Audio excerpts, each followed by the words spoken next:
வணக்கம் நண்பர்களே, உங்களை ஹேமாஸ் கிச்சனுக்கு அன்போடு வரவேற்கிறேன். இன்னைக்கு நம்ம பார்க்க போகிற ரெசிபி பருப்பு போலி. எப்படி செய்யலான்னு பார்க்கலாமா? அதுக்கு ஒரு பவுலில் 1 கப் கடலைப்பருப்பு சேர்த்துக்கோங்க. தண்ணி சேர்த்து 1 மணி நேரம் போல் ஊற விடுங்க.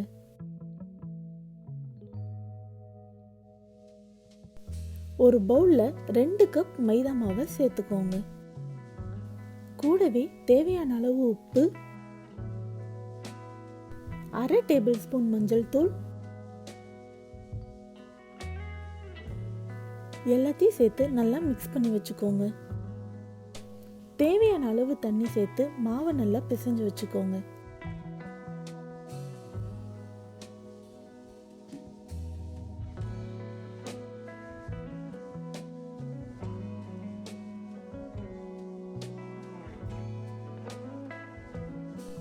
மாவு ரொம்ப கெட்டியாக இருக்கக்கூடாது, கொஞ்சம் கையில் ஒட்டுற மாதிரி பிசைஞ்சு வச்சுக்கோங்க.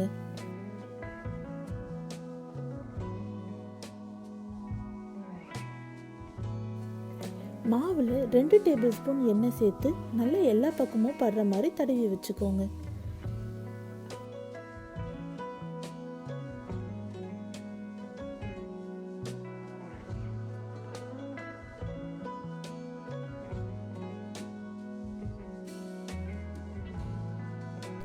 ஈரமான டவல் வச்சு மூடி 1-2 மணி நேரம் அப்படியே ஊற விடுங்க.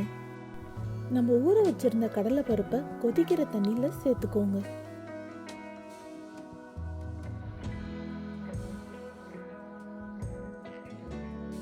மூடி போட்டு 15 நிமிஷம் அதை ஹை ஃப்ளேம்ல வேக விடுங்க.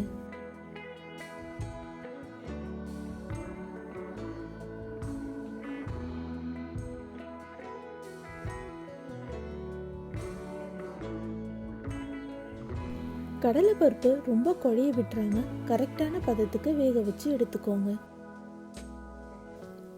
வேக வச்சிருந்த கடலைப்பருப்பை ஒரு மிக்சர்ல சேர்த்துக்கோங்க.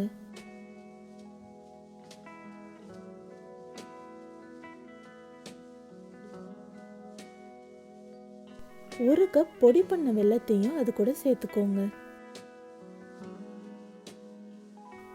கூடவே 2 ஏலக்காய் எல்லாத்தையும் சேர்த்து தண்ணி ஊத்தாம நல்லா அரைச்சு எடுத்துக்கோங்க. நம்ம அரைச்சு வச்சிருந்த பூரணத்தை ஒரு பவுல்ல மாத்திக்கோங்க.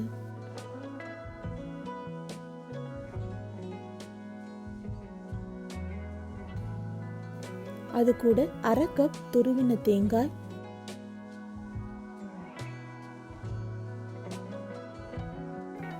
எல்லாத்தையும் சேர்த்து நல்லா கலந்து வச்சுக்கோங்க.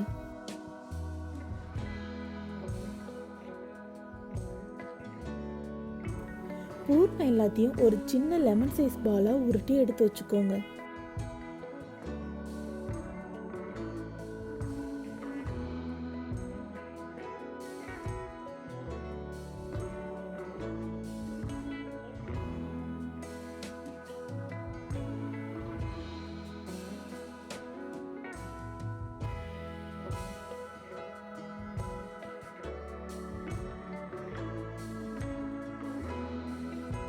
நம்ம ஊற வச்சிருந்த மாவையும் எடுத்து லைட்டா ஒரு தடவை பிசைஞ்சு விட்டுக்கோங்க.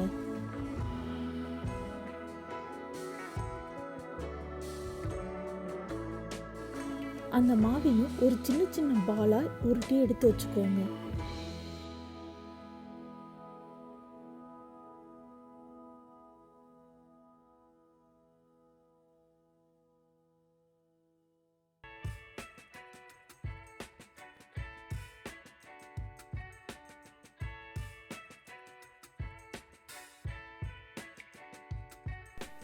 ஒரு பிளாஸ்டிக் கவர் இல்லைன்னா வாழை இலையில லைட்டா எண்ணெய் அப்ளை பண்ணி வச்சுக்கோங்க.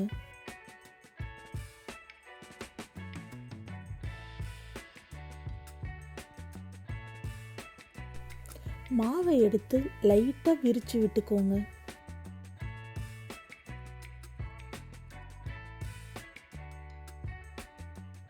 அது மேல நம்ம செஞ்சு வச்சிருந்த பூரணத்தையும் வச்சு நல்லா எல்லா பக்கமும் கவர் ஆகிற மாதிரி மடிச்சு விட்டுக்கோங்க.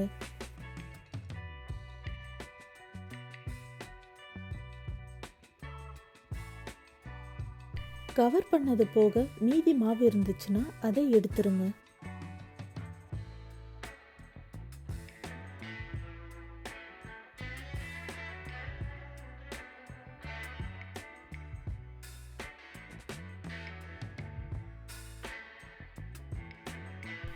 பிளாஸ்டிக் கவர் மேலே வச்சு நல்லா தட்டி எடுத்துக்கோங்க.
நம்ம தட்டி வச்சிருந்த போலியை சூடான கல்லில் சேர்த்துக்கோங்க.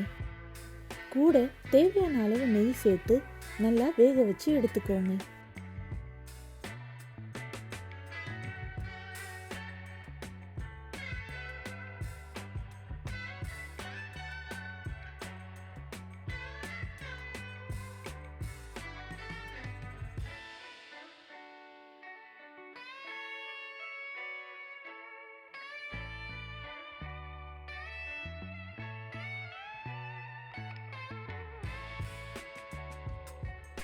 அவ்வளோதாங்க, ரொம்ப சாஃப்டான வாயில் வச்சதும் கரையிற பருப்பு போலி தயாராகிருச்சு.